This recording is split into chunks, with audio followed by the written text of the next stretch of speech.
And good day, everybody. This is David Cross with you again. I wanted to follow up with a second video with the executive setup to go over the cloud automation appliance setup, since it is a little bit different and does require a few extra steps. I'm going to need to do this in a couple of parts, the first part being the VM configuration. However, the second part would be getting the license key, applying it, and then any kind of follow-up configurations that will be required between the systems. So kind of expect either 2 or 3 videos. This one will be the VM configuration. So the first key of this is that in our VM setup, we do have a different appliance image for Sapphire for the CAA. Our standard image, which you would use for a typical executive, and also for a DNS DHCP is 9036. The CAA executive requires a version of 9053. So you should have a X20 9053 image, and once it's unpacked, you'll see the 2 files it would need, the OVF and VMDK. And I'm going to drop those there and just call this CAA EX20, and I think I have another one, so I'll do 2. And one thing I'm going to not do here is have the system start automatically. And the key to this is, once this is complete, takes just a moment, we need to mount a DVD CD hardware device, and we need to mount the image. If we don't do that, the system will not recognize afterwards if you try to add a CD, and it won't recognize it when it's running. So we need to do this before it runs. So just deselect that, simple to do. And we'll give this just a moment to create and be right back. Okay, it says my image is complete, so let's see if we can find that in the list here. And we do want to go ahead and edit this. And in the add options here, we want to add another hardware device and add the CD, DVD. And your data store should have the ISO for the 10043 or whatever IP control executive version you have, which is either 8054, 43, or even 90. So I'm going to use 10 since that's my executive. And I'm going to modify my cores to these here. One note is to keep your networks connected because they are indexed. While they're connected here in the menu, you can disable them in the app admin menu in the appliance setup. So go ahead and start that up and then boot your system and load the console so that we can go ahead and boot into the menu and continue the setup. Okay. Now the key to the Sapphire Executive in the Cloud Automation Appliance is option number 1, which you would select until it says Sapphire EX System. In number 2, you have an option of Executive, or you have an option of a Cloud Automation Appliance. So we want to select the Cloud Automation Appliance. Go ahead and give it your fully qualified domain name. And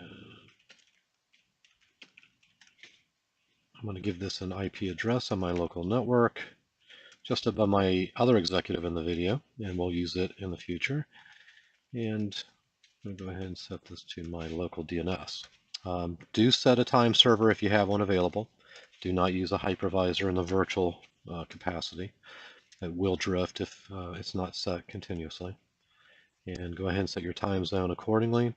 I'm going to leave the rest of the parameters defaults, and we'll change those after I'm done with the configuration. So I'm going to give this just a moment. It'll take a minute or so. Here's our prompt to install the DVD CD ISO. However, if we did not have the CD mounted already and created, it would not have recognized us adding it in the future. So let's give this a minute and we'll continue the install. When it is done with the CD, you can either eject it or leave it alone. I'm going to just hit enter to continue. So if you're leaving this, don't leave it unattended. It does ask for that prompt, and we'll continue. Okay, and it should be installing the CAA components after it installs the Tomcat, and should stop all the services, and then we'll restart our appliance when it's complete.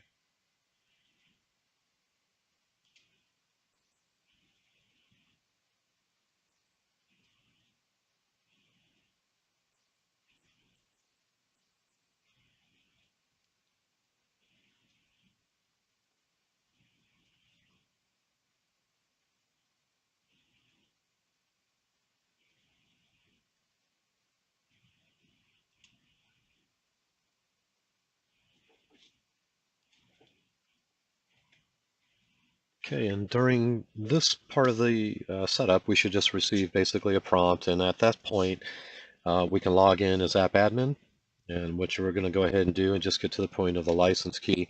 And then I'll need to actually get a license key as well to continue the video and to show you the actual setup. So I'm going to have to go away, and then we'll come back with a second video at that point. So in this particular setup, you should have your app admin login and its defaults. And in the menu through app admin is where we'll configure the key. So give us 1 second to start these services. Okay. And in the configuration menu, which is configuration menu item number 1, you'll select it and then number 3 for CAA.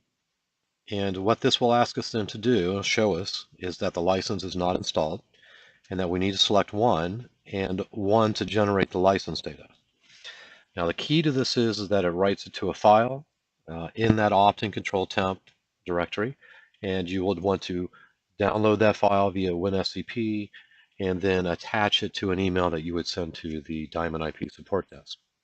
So I need to do this as well, and I'm going to have to get a license key to match this system that I've installed it on. And once I've done that, I'll follow up with a second video. All right, thank you.